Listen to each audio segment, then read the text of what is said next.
Did you know that one of the very best things you can do for yourself as an adult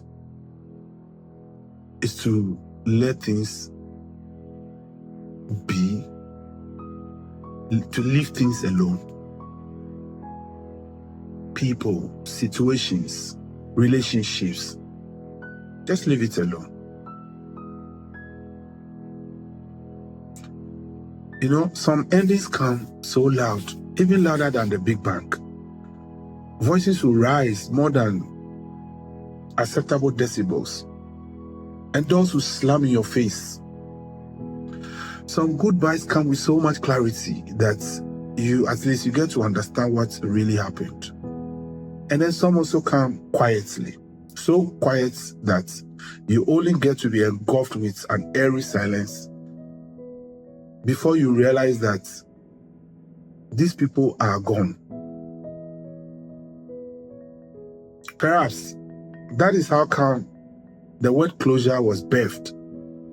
The word closure has become very important in our lives because as humans, we don't do well with unfinished things. Unresolved experiences, emotional events, especially the ones that end abruptly, we don't get to do well with them. Our lives tend to revolve around that same thing, trying to untie the knots. And so what do we want? We want honest conversations. We want an apology just to be able to reduce the level of rumination. We don't want to be going back and forth, revolving our lives around unresolved mysteries, things that we should or we ought to have understood. And so we keep going back. We just want emotional stability. We don't want a situation where we keep replaying scenarios in our minds.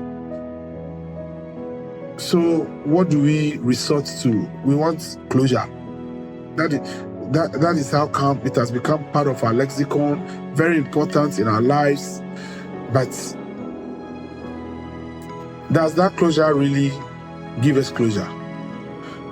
It's 2 a.m. in the morning, and you are replaying conversations, rereading old messages as though it harbors hidden meanings in between the lines.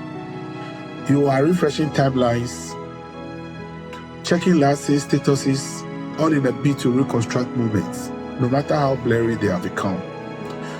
But this is not because you enjoy pain.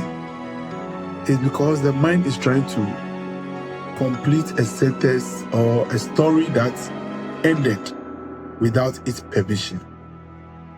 You know, I used to think that closure was just that one conversation, that one phone call, that honest explanation.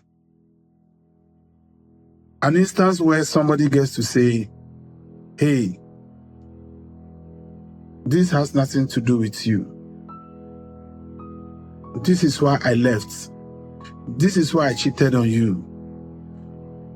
This is what happened. And maybe then everything will finally settle. But then sometimes this explanation comes and then nothing gives. Because whatever we term as closure, whatever we are looking for, is not what really it should be. We want the story circling back, the end rewritten by us, or this story finishing with our permission. Closure is not magic. It doesn't erase grief. Neither does it restore lost time. Closure is the acceptance that creeps in quietly after you are tired. After you get to realize that you can't do anything about the situation anyway. So you arrive at closure, not necessarily because you have finally chosen closure, but because you are unable to do anything about the situation. You are tired, you have given into exhaustion. And so you realize that, okay, these people are gone. This is somebody who has stopped choosing you a long time ago. And so you let them stay gone. you're unable to do anything about it. Closure comes in when you stop checking your phone for messages from them. It comes when you stop expecting emotional returns from emotional investments because you are so invested in the relationship. It comes when you stop expecting accountability from them. You understand? They are not accountable to you. They used to. And so you hang on that experience. Once you get to understand that they don't owe it to you any longer, perhaps they have moved their allegiance to another person elsewhere, then you see you getting closure.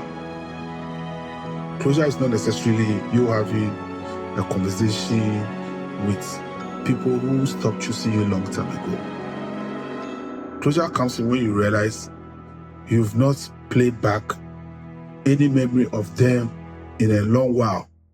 Not necessarily because the silence is gone, but because the silence doesn't control you any longer. It doesn't even tighten your chest when you hear their name or when they comes to play. So you realize that you are getting closure. The truth is, some doors will never close properly. Some stories will remain incomplete. They will never get to be completed. But as humans, we are more than incomplete stories. We are resilient.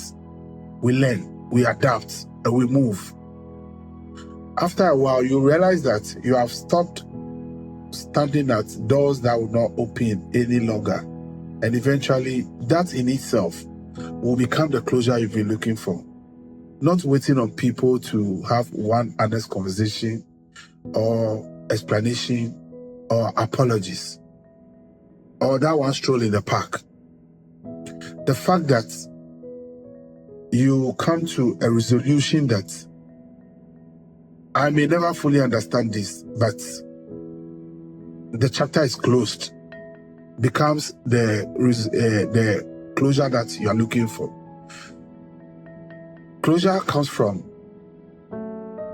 or closure is letting things be. Closure is